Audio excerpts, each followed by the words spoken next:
이 저녁에 주님의 말씀이 우리에게 함께하기를 소원합니다. 하나님은 다윗의 중심을 보셨다고 이야기를 합니다. 다윗에게 있는 사울과 다른 중심을 보셨다고 이야기를 합니다. 그러면 하나님이 보신 다윗의 중심이 무엇일까요? 이것을 우리가 생각해야 합니다. 이게 오늘 말씀의 주제입니다. 17장은 사무엘상 16장 7절 지난주에 본 말씀을 실제로 보여주는 말씀입니다. 사무엘상 16장 7절은 이렇게 말씀합니다. 여호와께서 사무엘에게 이르시되 그의 용모와 키를 보지 말라. 내가 이미 그를 버렸노라. 내가 보는 것은 사람과 같지 아니하니 사람은 외모를 보거니와 나 여호와는 중심을 보느니라 하시더라. 아멘. 주님이 이 중심을 보신다고 말씀을 하셨고 이 중심을 보신 대상이 다윗이기 때문에 그러면 다윗에게서 보신 중심이 무엇인가를 우리가 궁금할 수밖에 없습니다. 이 중심이 무엇인지를 사무엘상 16장에서 이 중심을 이야기를 했고 17장에서 이 골리앗과의 싸움을 통해서 다윗이 가지고 있는 중심이 무엇인지를 우리에게 이야기를 해줍니다. 먼저 우리가 이 17장 말씀을 토대로 하나님께서 다윗이 가지고 있는 중심이 무엇인지를 우리에게 어떻게 보여주시는지를 살펴보고 그리고 그 다윗의 중심을 확인을 하면서 우리가 얻어야 될 교훈이 무엇인지를 생각해 보도록 하겠습니다. 아직 사울이 이스라엘을 통치하던 시기입니다.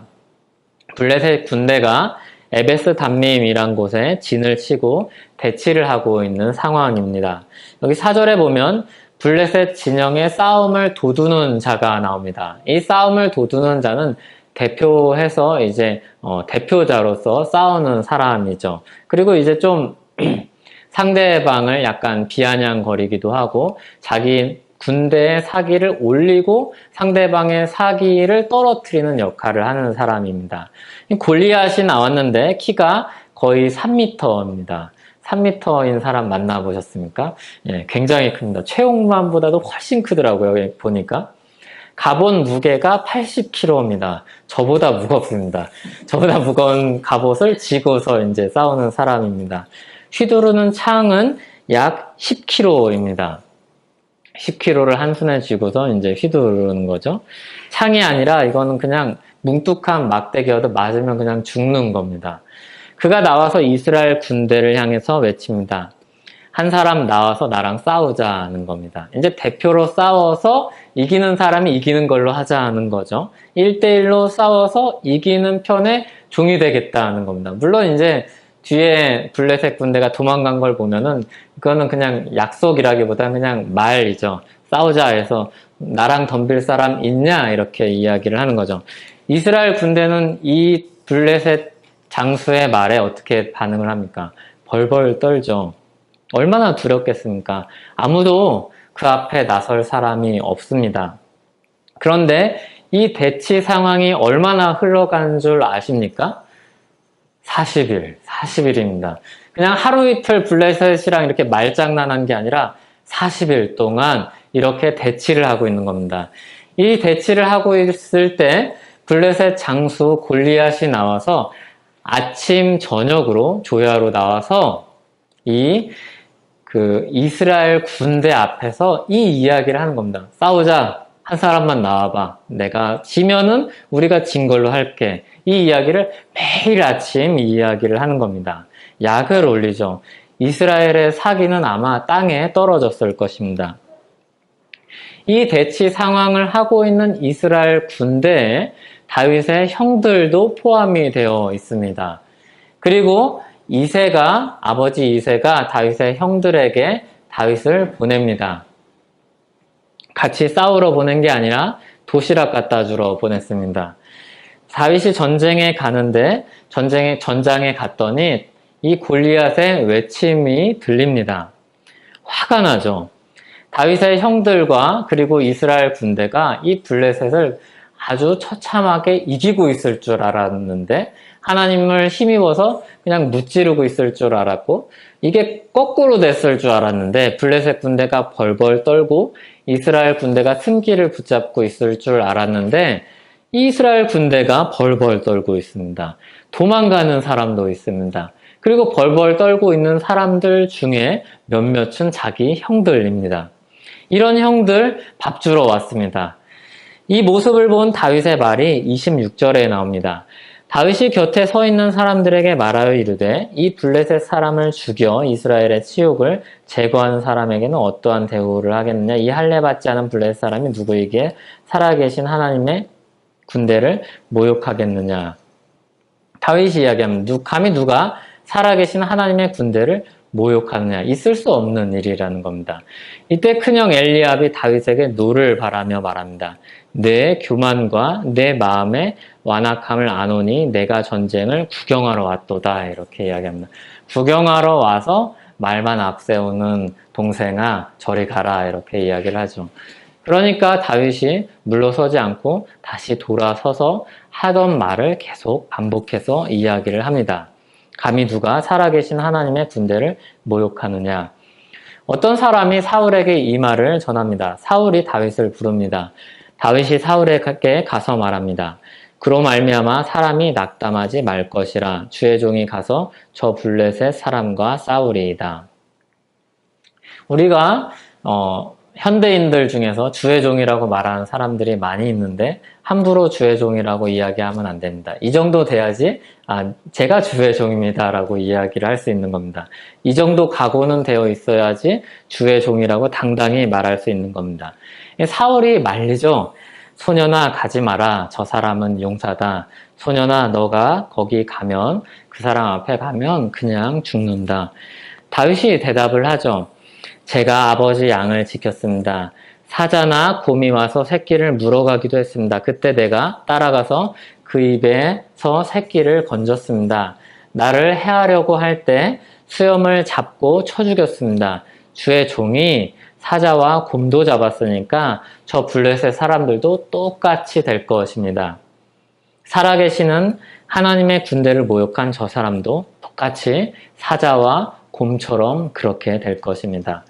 대체 이런 자신감이 어디서 오는 것입니까? 소년 다윗에게서 이 자신감이 어디서 오는 겁니까? 37절에 그 답이 나옵니다. 또 다윗이 이르되 여호와께서 나를 사자의 발톱과 곰의 발톱에서 건져내셨은즉 나를 이 블레셋 사람의 손에서도 건져내시리이다.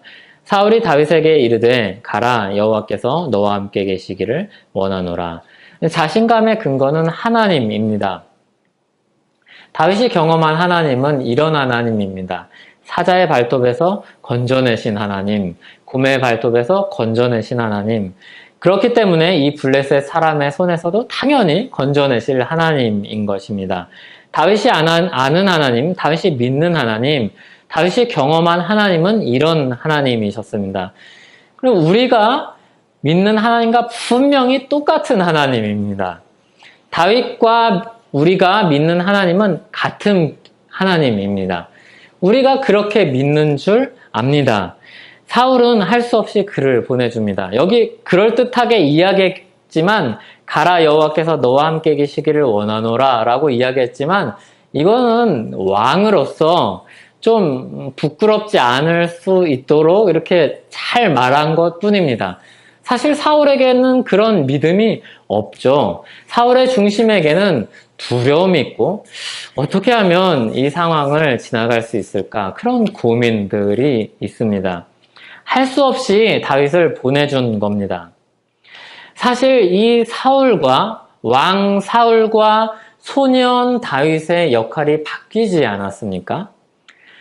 사실은 왕인 사울이 다윗을 격려하면서 소년을 격려하면서 괜찮아. 하나님이 우리와 함께 하시기 때문에 우리는 지지 않을 거야 라고 격려하고 이스라엘 백성들을 그렇게 이끌고 그렇게 붙들어야 되는 역할이 사울의 역할 아닙니까? 그런데 소년 다윗이 오히려 이 이스라엘 왕을 격려하고 있는 모양이 됩니다. 어쩌면 왕이 되어서 왕이 된 게 아니라 왕 같은 사람이 왕이 된 것이죠. 그러니까 자리가 다윗을 만든 게 아니라 왕 같은 사람이 왕의 자리에 오른 것이죠. 자리가 사람을 절대로 만들지 않습니다. 그래서 그 자리에 올라간 사람들이 수많은 문제들을 일으키는 겁니다.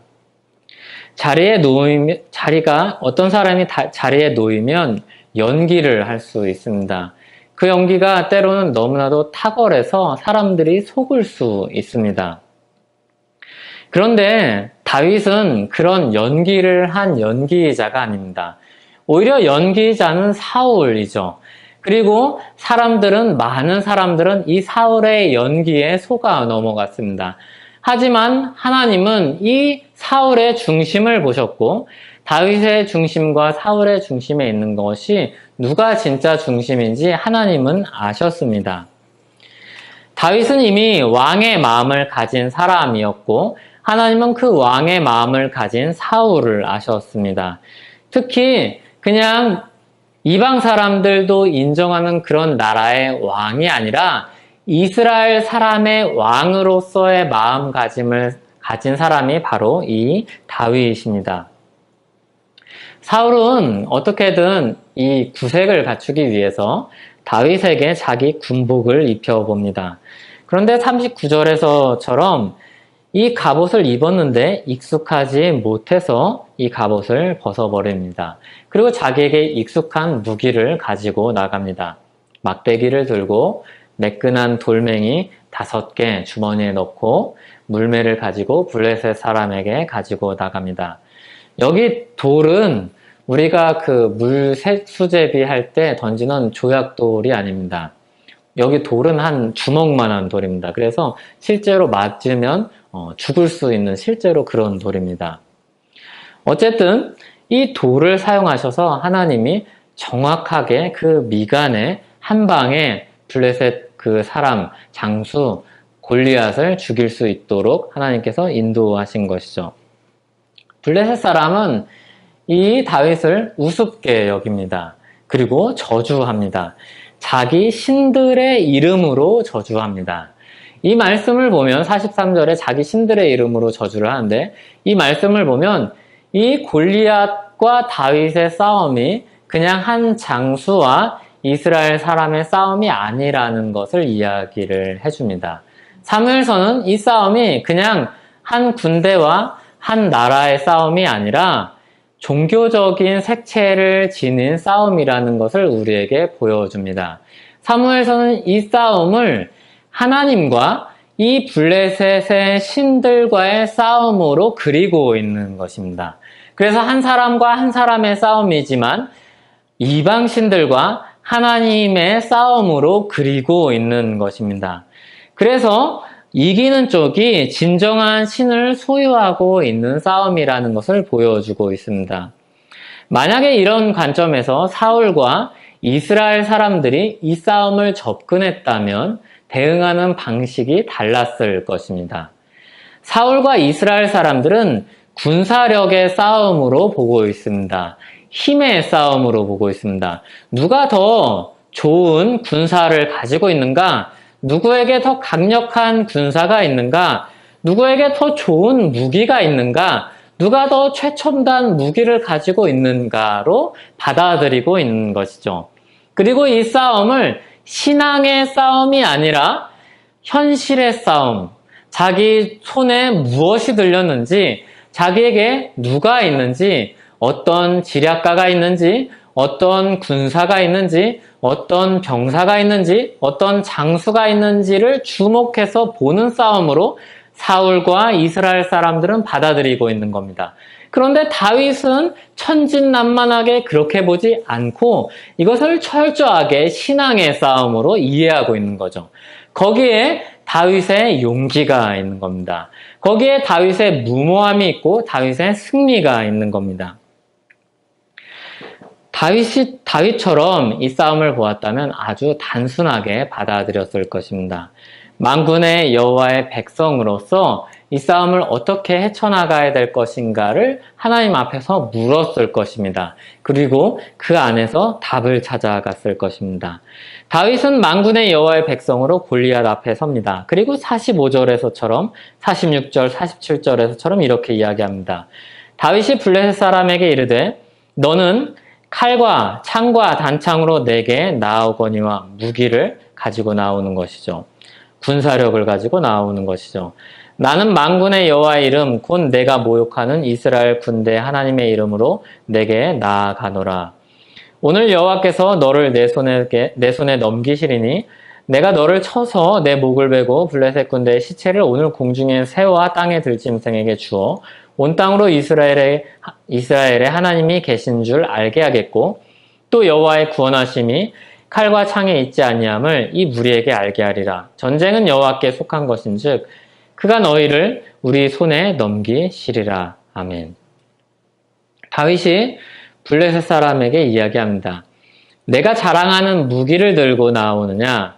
내가 자랑하는 힘으로 싸우려고 하느냐? 나는 만군의 여호와 이름으로 싸운다. 그 만군의 여호와 이름 누구냐? 네가 모욕하는 이스라엘 군대 하나님이다. 여호와께서 너를 내 손에 넘기실 것이다 라고 이야기합니다. 분명히 이야기하죠.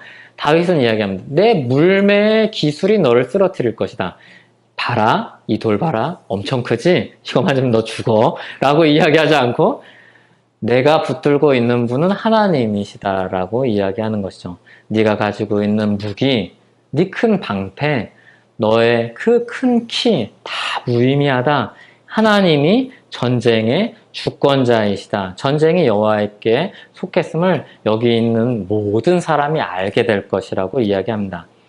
다윗의 마음에, 다윗의 중심에 무엇이 있습니까? 하나님이 보여주신 다윗의 중심을 사무엘서는 이야기를 통해서, 이 사건을 통해서 우리에게 이야기해 주는 겁니다.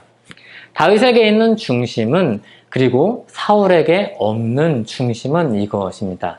하나님을 향한 철저한 믿음, 하나님을 붙드는 철저한 신앙입니다. 굳건한 신앙입니다. 현실 앞에서도 무너지지 않는 신앙입니다. 현실 앞에서도 흔들리지 않는 신앙입니다. 그런데 그 현실이 어떤 현실입니까? 너무너무 두려운 현실이죠. 자기보다 너무나도 큰 그 사람, 최첨단 무기를 가지고 있는 사람, 철기 문화의 정점인, 이렇게 큰 칼과 큰 창을 만들려면 굉장한 기술이 필요합니다. 그 크고 넓은 방패를 만들려면 쉽지 않습니다. 그 최첨단 무기에 최고의 힘을 가진 이 사람도 이길 수 있는, 이 사람이 다윗 앞에 있는 현실입니다. 거기서 주눅들지 않는 믿음을 가지고 있습니다. 이 신앙의 싸움이, 그 신앙의 싸움의 주권자가 하나님이라는 사실을 철저하게, 찰떡같이 믿고 있는 이 다윗의 중심을 하나님이 보고 계십니다. 여호와 하나님을 향한 믿음을 하나님이 보십니다. 그리고 이 사람의 중심을 보고, 이 사람이야말로 이스라엘의 왕으로 합당하다고 생각하신 것입니다. 여기신 것이죠. 엘리압도 아니고 사울도 아니고 나답도 아니고 다 아닌 것이죠. 그 사람들 다 말고, 눈에 보기에 현실적인 조건들 갖춘 사람 다 말고 그 중심에 하나님을 향한 믿음 가진 사람, 그 사람이 진짜 믿을 만한 사람이라고 이야기를 하는 겁니다. 그리고 그 사람이 이스라엘 왕의 조건에 맞는 사람인 겁니다. 주님 나라 백성을 다스릴 수 있는 능력이 바로 거기에 있습니다. 그러니까 우리는 이 싸움에서 다윗의 용맹에 초점을 맞추면 완전히 잘못 읽는 거죠.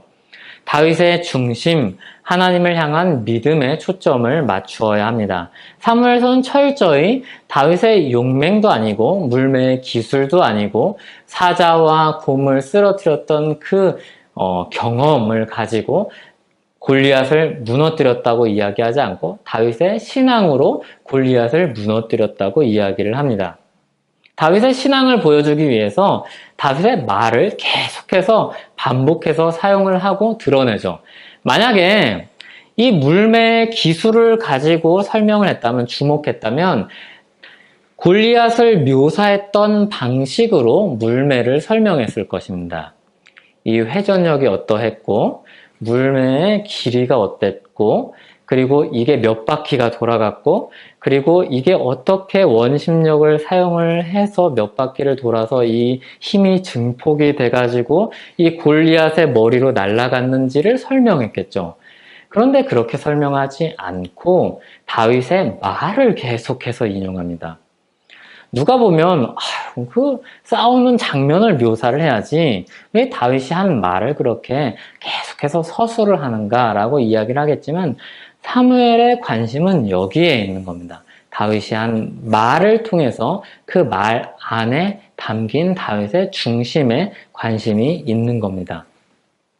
결정적인 순간에 우리 믿음은 나타납니다.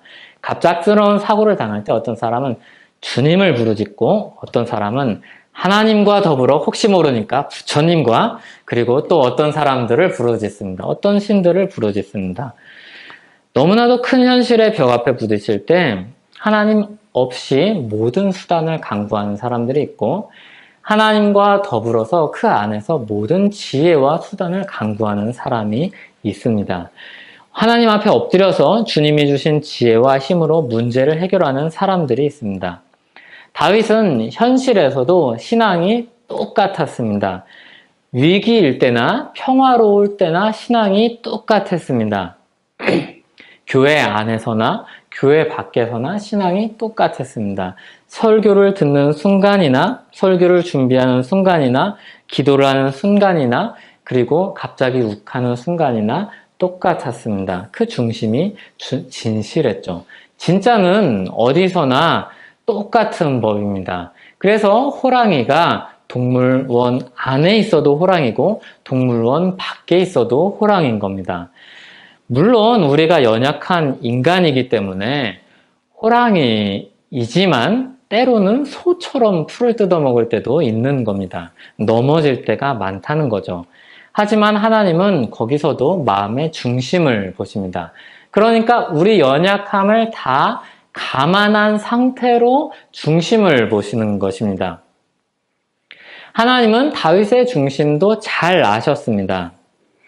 그래서 연약해서 넘어질 때도 있다는 것을 아셨고 믿는데 너무나도 두려워서 잘못을 할 때가 있다는 인간이라는 것도 아셨습니다. 순간적으로 욕심을 내어서 하나님 앞에 너무나도 큰 죄를 지을 수 있는 사람이라는 것도 아셨습니다. 다윗도 사람이라는 것도 아셨고 실제로 다윗이 넘어진 역사를 하나님이 너무나도 잘 아십니다. 그런데 오늘 본문을 통해서 하나님은 이 다윗의 마음에 있는 그 중심성을 우리에게 본받게 하시고 보여주십니다. 사무엘서는 다윗의 연약함을 간과하지 않습니다. 사무엘서는 다윗이 가지고 있는 연약한 모습을 적나라하게 보여줍니다. 사무엘하 23장에서 다윗의 말을 아주 아름답게 묘사를 하고 다윗의 용사들을 아주 멋있게 열거를 한 다음에 사무엘하 24장에는 다윗의 인구조사를 기록합니다. 만약에 다윗을 영웅처럼 묘사를 하려면 이 인구조사 얘기를 빼야 합니다. 그런데 이 믿음의 조상인, 믿음의 용사인 다윗의 이야기를 기록을 하면서 굳이 마지막에 인구조사의 이야기를 넣으면서 이 본이 될 만한 이 믿음의 사람의 마지막을 먹칠하고 있죠. 사무엘서를 쓴 저자는 너무나도 잘 알고 있습니다. 다윗이 사람이라는 것을 너무나도 잘 알고 있습니다. 인간 다윗을 알고 있습니다. 당연히 하나님도 이 인간 다윗을 알고 있습니다. 그런데 이 사람 안에 있는 그 믿음의 중심을 더 주목해서 보도록 하십니다. 오늘 사건에 보면 다윗을 향한 찬사를 보내지 않습니다. 그의 용맹을 찬양하지 않습니다. 그 안에 담긴 이 사람의 신앙, 이 사람의 믿음을 이 사람 사무엘서는 철저하게 주목해서 보게 합니다. 이 사람의 신앙 안에 근데 무엇이 포함되어 있습니까? 사무엘서 전체를 통해서 다윗의 이날의 역사를 생각한다면 다윗의 연약함, 다윗의 실수, 다윗의 죄성을 다 포함을 한 상태로 이 사람의 중심을 보고 있는 겁니다. 하나님이 중심을 보신다 할 때 사람의 죄성, 사람의 연약함, 이 사람이 살면서 하나님 앞에서 저지른 죄악들을 다 포함해서 그 연약함을 다 포함해서 그 중심을 보고 있는 것입니다.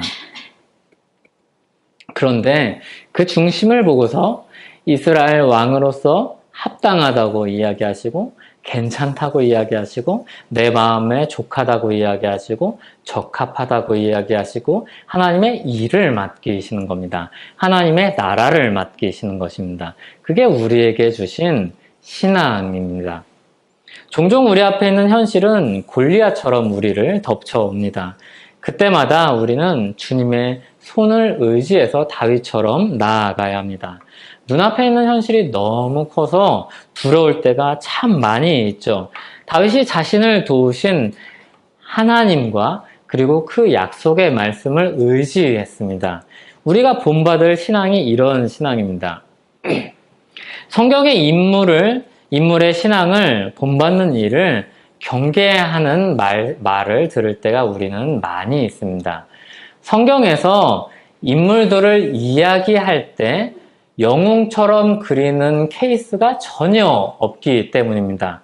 그래서 우리가 성경에서 볼 때 정말 이 사람은 영웅이다라고 할 만한 사람들이 아무도 없습니다. 꼭 이렇게 멋있게 가다가 어디선가 넘어지는 모습이 기록이 되어 있습니다. 그래서 어느 누구도 우리의 신앙으로 표준으로 삼을 만한 분은 예수님밖에 없습니다. 그런데 앞서 말씀드렸다시피 사무엘서는 다윗의 허물을 적나라하게 보여줍니다. 그런데 저는 이 말씀을 보면서 다윗의 신앙을 본받으라고 이야기를 할 것입니다. 왜 제가 다윗의 신앙을 본받으라고 이야기를 할까요? 피곤해서일까요? 설교문을 쓰다가 그렇게 쓰는 게 편해서일까요? 이렇게 막 좀 복잡하게 설명하려고 그러니까 이게 이제 간단하니까 다윗의 신앙을 본받으라고 이야기를 할까요? 실제로 설교문을 쓰다 보면 그런 유혹을 받을 때가 있습니다. 여기 그냥 다윗 본받으라고 하면 그 논지가 굉장히 편합니다. 그런데 다윗의 연약함을 실컷 이야기를 해놓고 왜 다윗의 신앙을 본받으라고 이야기를 제가 하고 있을까요? 고린도전서 4장 16절에 보면 사도 바울이 이렇게 이야기합니다. 고린도 교회에 편지를 쓰면서 너희는 나를 본받는 자가 되라 이렇게 이야기를 합니다. 사도 바울이 저처럼 피곤해서 이렇게 막 글을 쓰다가 잘 좀 해, 나 좀 봐 이렇게 썼을까요? 그렇지 않을 겁니다. 사도 바울의 신앙을 아는 사람은 절대로 그런 생각을 하지 않고 고린도전서 4장 16절에 보면 사도 바울이 왜 그랬을까 이런 생각을 가지게 됩니다. 뒤에 보면 사도 바울이 갑자기 교만해졌다는 생각이 아니라 다른 고린도전서 11장 1절에 보면 이렇게 말씀합니다. 내가 그리스도를 본받는 자 된 것 같이 너희는 나를 본받는 자가 되라 이렇게 이야기합니다. 그러니까 사도 바울이 나를 본받으라고 이야기를 할 때 내 안에 있는 무엇을 보라는 겁니다. 나라는 인격이나 나라는 대단한 사람을 보라는 것이 아니라 이 사람 안에 있는 신앙이 무엇인지를 보라는 겁니다. 제가 다윗의 신앙을 본받으라고 이야기를 할 때는 다윗 안에 있는 그 중심성이 무엇인지를 보라는 겁니다. 사도 바울이 가지고 있는 마음의 신앙의 중심성은 무엇인가 하면 연약하고 그리고 죄인 중에 괴수와도 같은 이 사람 안에 있는 중심성이 무엇인가 하면 그리스도를 본받으려고 애쓴 것입니다. 그리스도 안에만 어떻게든 머물러 있으려고 애쓰고 그리스도만 자신의 본이 될 것이라는 마음을 가지고 그것을 붙들려고 애쓴 것입니다. 그래서 바울이 본받으라고 한 신앙은 자신을 통해서 그리스도를 보라는 것입니다. 자신을 통해서 그리스도께로 나아가라고 한 것입니다. 자신은 그리스도께 나아가는 통로요. 그리스도께로 인도하는 안내자라는 것입니다. 그래서 이렇게 말하는 것과도 같습니다. 사람들이 나를 주목해서 보고 내 신앙이 대단하다고 그러고 내가 말하는 것이 특별하다고 그러고 내 설교에 사람들이 감동을 받고 내 설교에 사람들이 쓰러지고 그리고 사도들이 가지고 있는 기적으로 사람들을 주목해서 보는데 그거 잘못된 거라는 겁니다. 내 안에 있는 그리스도를 보지 않으면 잘못 보고 있는 거라는 겁니다. 내게 있는 무엇을 본받을 것인가? 내게 본받을 것이 있다면 내 안에 있는 그리스도밖에 없다는 것입니다. 그리고 내 안에 있는 그리스도를 본받고 있지 않고 내 안에 있는 그리스도를 보지 못했다면 잘못 봤다는 겁니다. 내 신앙을 본받으라는, 그리스도를 본받는 그 내 신앙을 본받으라고 철저하게 이야기하는 겁니다. 바울만 그럴까요? 그렇지 않습니다. 사도행전 3장 6절에 보면 베드로가 이야기를 합니다. 은과 금은 내게 없거니와 내게 있는 것으로 내게 주노니 나사렛 예수 그리스도의 이름으로 일어나 걸으라고 이야기합니다. 베드로에게 있는 것 무엇입니까? 내게 있는 것 은도 없고 금도 없고 지혜도 없고 기적도 내게 있는 것이 아니라 내게 있는 것은 그리스도밖에 없는데 그리스도가 오늘 너를 걷게 하신다는 겁니다. 그리스도 철저하게 그리스도를 중심으로 하고 있는 신앙을 베드로도 갖고 있는 거죠. 바울에게 본받을 것이 무엇입니까? 다윗이 우리에게 남겨주는 신앙이 무엇입니까? 예수 그리스도밖에 없는 겁니다. 메시아밖에 없는 것이죠. 예수 그리스도의 십자가 은혜밖에 없는 것입니다. 바울이 우리에게 남기려고 한 것이 무엇입니까? 십자가 은혜입니다. 사람들이 미련하다고 하는 것, 사람들이 지혜롭지 못하다고 하는 것, 사도 바울이 그렇게 좋은 교육을 받았는데 멍청하게 따르고 있다고 이야기하는 그 그리스도밖에 없다는 겁니다. 예수 그리스도의 그 십자가 은혜를 이야기하는 겁니다. 베드로만 그럴까요? 히브리서에 보면 11장에 보면 믿음의 조상들의 목록이 계속해서 열거됩니다.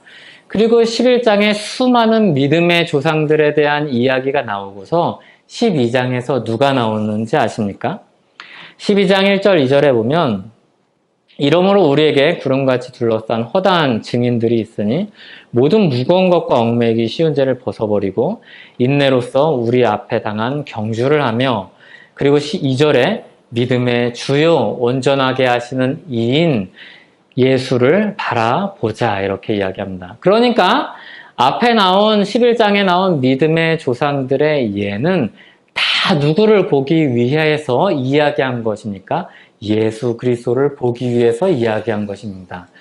이렇게 말하면 좀 서운할지도 모르지만 히브리서 11장에 나온 믿음의 조상들은 다 예수님의 들러리로서 예수님을 더 부각시키기 위한 사람들로서 예수님을 더 보기 위한 사람들로서 예수님께로 인도하기 위한 사람들로서 다 등장하고 있는 겁니다. 수많은 믿음의 위인들이 예수님을 본으로 삼기 위해서 등장하는 겁니다. 결국에 예수님이 최종 목적지인데 우리가 예수님을 이야기하면 너무 멀리 있으니까 우리가 믿을 만하다고 이야기하는 사람들, 우리 머릿속에 남아있는 성경의 위인들을 기록을 하고 이야기를 하면서 알지, 이 사람 알지, 이 사람 알지, 이 사람 알지, 이 사람들이 믿음으로 살았는데 결국 믿음의 종착지가 누구냐면 예수 그리스도라고 이야기하는 겁니다. 예수 그리스도를 더 드러내기 위한 안내자들로서 예수 그리스도를 더 보여주기 위한 표지판으로서 이 사람들을 이야기하는 겁니다. 여러분들은 하나님을 얼마나 믿으십니까? 예수님께서 세상 끝날까지 우리와 함께 하신다고 하셨는데 그 사실을 믿으십니까? 그 약속의 말씀을 믿으십니까? 내 과거에 있는 모든 죄를 십자가에서 도말하셨다고 하였는데 그 말씀을 믿으십니까? 성령으로 우리와 함께 하시는 그리스도를 믿으십니까? 하나님 보좌 우편에서 우리를 위해서 계속해서 변호하고 계시는 예수 그리스도를 믿으십니까? 우리 마음 가운데 사탄이 끊임없이 너 같은 사람이 무슨 주님을 믿는다고 믿음의 사람이라고 이야기를 하냐고 거짓말을 할 때 예수 그리스도께서 하나님 보좌 우편에서 하나님께는 우리를 향한 변호를 해주시고 우리에게는 격려를 해주시는 그 예수 그리스도를 믿으십니까? 하나님께는 저 사람은 분명히 예수 그리스도의 피로 씻음 받은 사람이라고 하나님께 말씀해 주시는 변호해 주시는 그 변호와 우리를 예수 그리스도의 피로 씻으셨다는 끊임없는 그 격려해 주시는 그 그리스도를 믿으십니까? 그리고 우리가 어려움 당할 때 우리를 위해서 친히 간구하시는 성령님의 은혜를 믿으십니까?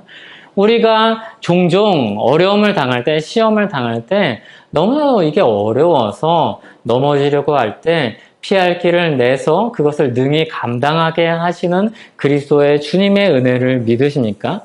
전쟁이 여호와께 속하였다는 믿음은 자기 현실에서도 자기 신앙을 내려놓지 않는 믿음입니다. 이 다윗의 신앙, 그 마음의 중심이 우리에게도 있습니까? 하나님이 기뻐하시는 믿음을 소유하고 있습니까? 하나님이 믿음이 없이는 우리를 기뻐하시지 않는다고 하셨는데 그 믿음이 우리에게 있습니까? 다윗은 특별한 사람이 아닙니다. 사무엘서에서도 다윗을 특별한 사람으로 기록하지 않고 있고 앞서 말씀드렸다시피 히브리서 11장의 믿음의 조상으로 다윗이 등장을 하는데 놀랍게도 32절에 보면 다윗이 얼마나 간단하게 기록이 되고 있는지 아십니까? 히브리서 11장 32절에 다윗은 이렇게 기록이 됩니다. 내가 무슨 말을 더하리요? 기드온, 바락, 삼손, 입다, 다윗 및 사무엘과 선지자들의 일을 말하려면 내게 시간이 부족하리로다. 다윗이 누구랑 동급인지 아십니까? 삼손과 동급입니다.